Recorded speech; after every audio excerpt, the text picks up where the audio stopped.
첫 번째 사연을 먼저 소개시켜 드리려고 합니다. 안녕하세요. 저는 이제 갓 노후 생활을 시작한 60대 중반 시청자입니다. 정확히 6개월 전까지만 해도 저는 누구나 이름만 대면 아는 대기업에서 임원으로 재직했습니다. 평생 남들의 부러움과 시선을 한 몸에 받으며 당당하게 살아왔던 인생이었습니다. 하지만 퇴직 직후 맞이한 첫 명절, 처음으로 너무 충격적인 일이 찾아왔습니다.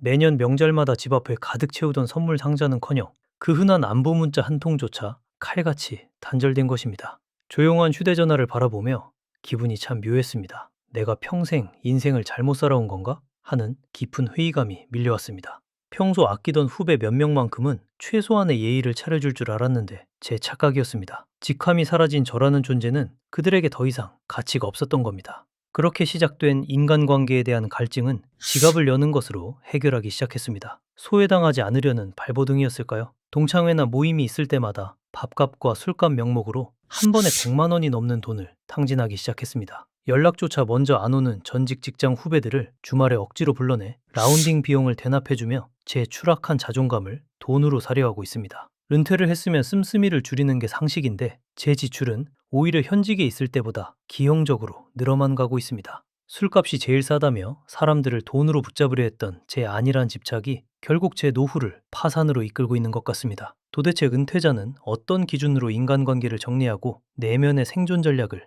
짜야 할까요? 노후소득 잠깐 보면 국민연금 연기 신청을 하셨네요. 연기 신청하게 되면 이자를 더 많이 타게 되죠. 굉장히 지금 부부소득 합계는 임대소득도 있고 굉장히 좀 양호해 보입니다. 고정비도 특별하게 문제가 없는데 문제는 변동비인 것 같습니다. 그래서 지금 은퇴를 했는데 대외활동 비용으로 월 200을 쓰고 계시고 또 품위 유지비 100만 원, 변동비 쪽에서는 굉장히 많은 금액을 지금 쓰고 계셔서 그 부분에 대한 뭔가 변화가 좀 필요해 보입니다. 이 부분에 가장 큰 문제는 좀 뭐라고 생각되세요? 사실 사연을 좀 들어보니까요, 저하고 많이 유사한 경험을 하고 계셔서 저도 좀 공감이 많이 됐고요. 비슷한 경험을 하신 분들은 상당히 좀 공감이 되실 것 같아요. 근데 이제 문제는 억지 모임, 그 자존감을 채우기 위해 대외 활동 비용을 지나치게 사용하고 계셔서 그 자체가 좀 심각한 문제로 보입니다. 얼마 전에 제 친구인데요. 대기업에 다니는 친구를 좀 만났는데 이런 이야기를 하더라고요. 굉장히 좀 유사한 케이스인데 자기 부서에 임원으로 이제 퇴직하신 분인데 몇 번씩 계속 연락이 오신 거예요. 그래서 나가지 않으려고 하다가 이제 나갔는데 자꾸 좀 신세한탄 하시고 술은 사줘서 고마운데 좀 외롭다고 하시면서 자꾸 만나달라고 하는 거예요. 근데 즐겁지가 않았답니다. 그래서 지금은 연락 와도 이제 쌩 깐다고 표현하죠. 나가지도 않고 그런 이야기를 좀 들었는데 씁쓸했는데요. 이 사연을 보낸 분도 제가 볼 때는 인간관계에 진짜 대폭적인 리모델링이 필요하다고 봅니다. 사실 방금도 말씀해 주셨지만 현재로도 노후 소득이 한 560만 원 정도. 네, 내년부터 연금도 또 들어오니까 그러시죠. 100, 200 정도 더 늘어날 거란 말이에요. 맞습니다. 이렇게 살아도 큰 문제는 없어 보이거든요. 맞아요. 근데 이제 문제가 있다면 또 어떤 걸지. 그래서 제가 볼 때는 경제적 문제라기보다는 이제 인간관계를 어떻게 접근하냐 그 방식에 대한 것들이 문제가 될 것 같고요. 재정적으로는 큰 문제가 없어 보입니다. 지금 돈을 쓰고도 인간관계가 지금 끊어지는 결과가 제가 볼 때 곧 나올 거예요. 아마 지금은 만나주고 있잖아요. 뭐 골프 라운딩 하는데 그거 안 좋아할 사람 없습니다. 상당한 금액이 많이 들어가기 때문에 저도 사실 공짜라고 하면 갈 의향이 있는 사람 중에 하나지만 솔직하게 말씀드리면 근데 그게 한두 번은 만나야 될 수 있지만 여러 번 했을 때 그 사람도 자기가 즐겁지 않으면 나가지 않거든요. 그러면 분명히 이걸로 해서 돈을 이만큼 썼음에도 불구하고 결과는 그렇게 좋지 않은 결과가 그래서 아마 더 절망감에 빠질 가능성이 높거든요. 그래서 억지 모임이나 인간관계를 위해서 돈 쓰는 그런 행위는 좀 중단하고 새로운 인간관계를 어떻게 구축하느냐 그거를 좀 배우셔야 될 것 같습니다. 그래서 전환이 좀 필요해 보입니다. 사실 이 사연자분도 그렇지만 저도 길거리 사람들 만나보면 은퇴 후 힘든 것 중에 하나가 이제 인간관계라고도 네. 얘기를 하시는데 실제로 그런 분들이 많은지. 저도 은퇴한 지 한 4년 정도 됐거든요. 은퇴 후에 굉장히 많이 힘들었습니다. 그 왜 힘들까요? 한 3가지 정도만 제가 말씀드려볼게요. 우선 그냥 허허벌판에 내가 놓여 있는 것 같고요. 그 다음에 혹독한 외로움을 좀 느끼게 됩니다. 그래서 굉장히 좀 힘든데 항상 일상이었던 직장을 좀 가야 되는데 갈 곳이 없어졌잖아요. 갈 곳이 없다 보니까 만날 사람도 별로 없고요. 그러다 보니까 어떻게 보면 연락할 사람도 많지 않아지거든요. 그래서 집에만 좀 많이 있게 됩니다. 집콕하잖아요. 방콕이라고 하죠. 하게 되면 자괴감이 드는 게 그 당시에 직장을 다닐 때는 굉장히 쓸모 있는 인간이었는데 와, 나는 쓸모없고 가치가 없는 인간이구나. 그런 생각을 좀 하게 되더라고요. 두 번째로는 가족들하고도 좀 불화가 좀 생기는데요. 가족들은 처음에는 위로하고요. 그동안 아빠, 그다음에 남편 굉장히 고생했어 라고 하면서 위로를 해주거든요. 근데 이제 그게 여러 번 지속되다 보면 이게 오해가 되고요. 괜히 미안한 감정이 들면서 약간 가족을 조금 불편해하게 되더라고요. 심지어는 아내는 이런 이야기를 합니다. 아직 젊은 남편이 더 직장 나가서 수입이 있었으면 좋겠나 하면서 아주 보이지 않게 압박을 좀 가하거든요. 그런 부분도 상당히 마음에 좀 부담감을 갖게 됩니다. 세 번째로는 특정한 일에 항상 월급이 나왔잖아요. 근데 그게 들어오지 않으니까 스트레스를 받게 되는데요. 지금 은퇴 초기에는 아시겠지만 퇴직금도 있죠. 그 다음에 그동안 모아놓은 돈들이 있기 때문에 충분히 여유있게 내가 하고 싶은 일 하면서 씁니다. 그러다 어느 날 이제 이런 생각이 들어요. 매월 들어오던 돈이 안 들어오고 내가 계속 쓰기만 하면 언젠가 이 곳간이 다 비지 않을까? 불안감이 오기 시작합니다. 어떻게 보면 저 같은 경우도 차를 팔기도 했습니다. 고가 물건을 팔기도 했고요.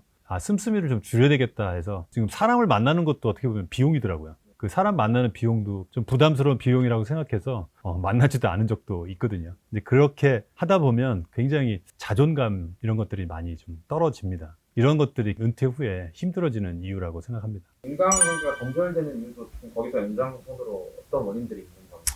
저는 인간관계가 굉장히 좀 심각하게 무너지는데요. 세 가지를 좀 저는 원인으로 이렇게 봅니다. 그래서 첫 번째는 공통분모가 상실되는데요. 재직 시절 한번 대화를 한번 떠올려 볼까요? 상사 뒷담화가 좀 있고요. 그 다음에 자연스럽게 일이 있죠. 실적 어떻게 되냐, 내 평가, 그 다음에 성과 뭐 이런 것들이 있을 거고, 업계 소문이 있죠. 저 회사는 어떻다, 야, 저 회사 괜찮냐, 뭐 나도 한번 이직해 볼까, 뭐 이런 것들. 회사 일에 관련된 게 거의 80~90% 아마 될 겁니다. 근데 퇴직하는 순간 그 공통분모가 완전 연기처럼 확 사라지죠. 완전히 사라지고, 퇴직 후 사람을 만나도 공통 관심사가 없으니까 진짜 말없이 그냥 뻘쭘하더라고요. 이제 그만큼 달라지는데, 결국 이렇게 자연스럽게 멀어지는 거는 그냥 물리적인 법칙이라고 이해하면 좋을 것 같습니다. 두 번째로는 강제성이 사라지기 때문인데요. 직장 선후배나 거래처 사람들 많이 만나죠. 회사에서는. 그죠? 근데 내가 좋아서 만난 걸까요? 진짜 월급을 받고 회사를 다니기 위해서 만난 거잖아요. 강제로 어떻게 보면 얼굴을 마주했던 사람들입니다. 퇴직하면 그 강제 의무가 완전히 이제 사라지게 되죠. 억지로 에너지 쓰면서 관계를 만들지 않기 때문에 이제는 각자 평범한 일상으로 돌아가게 되는 겁니다. 그 다음에 마지막으로는 관계의 편식입니다. 평생 일만 하느라고요. 사적인 네트워크는 만들어 본 적이 많지 않으실 거예요. 굉장히 일에 치중하다 보면. 그래서 개인적인 친구들, 학교 친구들, 그리고 취미 모임이라든지 봉사단체 이런 걸 하고 싶어도 아마 시간적인 여유 때문에 아마 못했을 거예요. 인간관계 채널이 오직 회사뿐이에요. 그러다 보니까 이 메인 채널인 회사가 끊어지잖아요. 결국은 인생 전체가 좀 약간 고립되는 그런 느낌이 있습니다.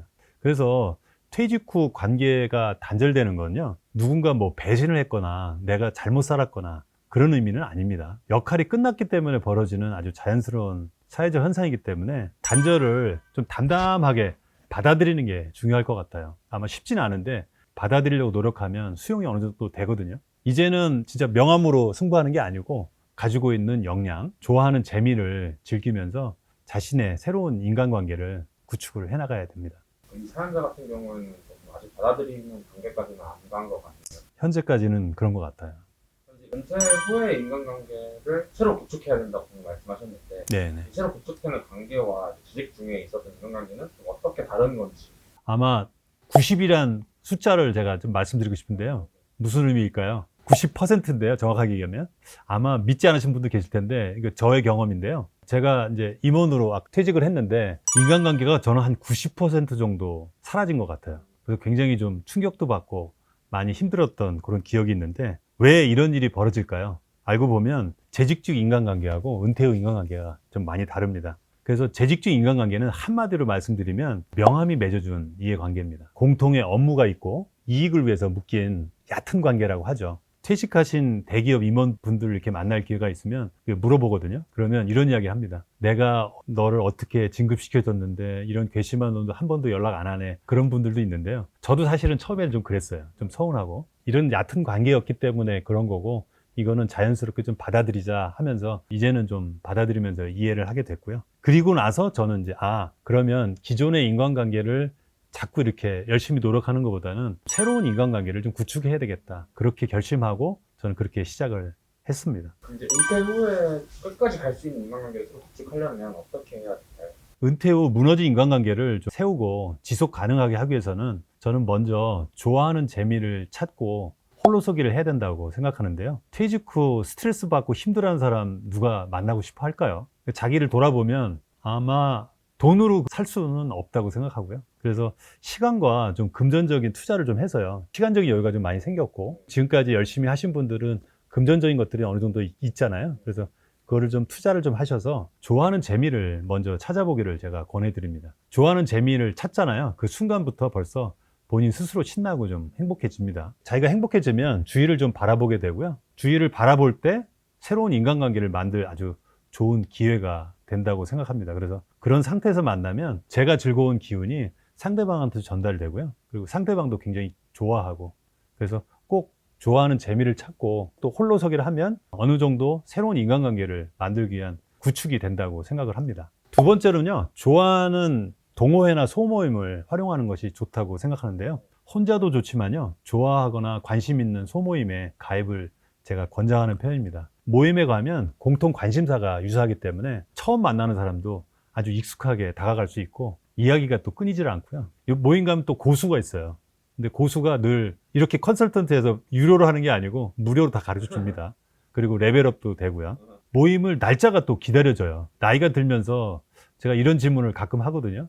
설레고 떨린 적 있으세요? 아마 많지 않으실 거예요. 근데 이제 좋아하는 모임, 좋아하는 사람들을 만나는 것만으로도 설렘이나 떨림이 있거든요. 그래서 그런 거를 쭉 해보시라고 말씀드리고 항상 새로운 거를 시도하거나 새로운 모임에 가야 그런 감정들이 수욱하고 올라오거든요.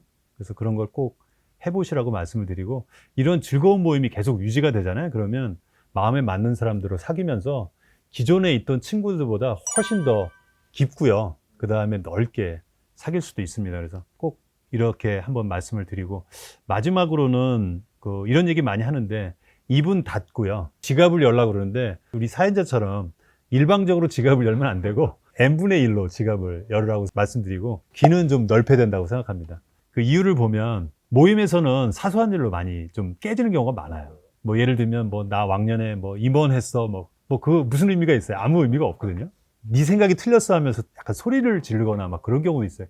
잘 안 듣는 거죠. 그리고 내 말이 맞다고 그렇게 강조하고 그것 때문에 이제 상처를 좀 받기도 하거든요. 저는 이렇게 생각해요. 이게 이야기할 때 굉장히 중요한데 상대방의 의견을 한 70% 듣고 나는 그냥 한 30% 정도만 이야기한다. 이렇게 좀 상대를 좀 배려할 수 있으면 굉장히 좋을 것 같고요. 중요한 게 인간관계에서 아까 이제 돈 얘기가 좀 나왔는데 먼저 연락하고 약속을 잡고 정기적으로 만나는 게 굉장히 중요해요. 누군가는 늘 일방적으로 연락을 받기만 하는 사람도 있거든요. 연락을 미리 해라 라는 말씀을 드리고 만남 후에 항상 계산이 문제가 되거든요. 우리 사연자처럼 일방적인 계산하면 처음에는 좋을 수 있지만 오래 못 가요. 진짜 계속 얻어먹는 사람은 부담이 좀 되기도 하고 또 이 사람은 지금 많은 금액을 쓰고 있기 때문에 지속적으로 쓸 수가 없잖아요. n분의 1을 저는 강력히 추천드리고 n분의 1을 해야 오래 만날 수가 있습니다. 그리고 축하할 일이 있으면 좀 먼저 번개를 치는 사람 저는 굉장히 좋은 인간관계의 꿀팁이라고 생각하고요.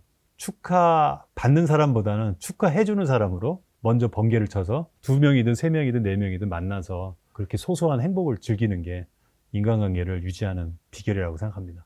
저 예전에 일반인 출연자분이랑 얘기하는데 네. n분의 1이라고 약속을 해도 네. 가면 또 누가 내고 그런 그 버릇이라고 할까요? 그런 거 좀 해결하기 위한 팁 같은 건 없을까요? 그래서 저는 사실은 n분의 1하고 네가 내면 다음에 너 안 만난다. 단호하게 했더니 한 번으로는 안 되더라고요. 그렇게 되면 먼저 계산 못하게 예를 들면 식당 아줌마한테 미리 얘기를 하는 거죠.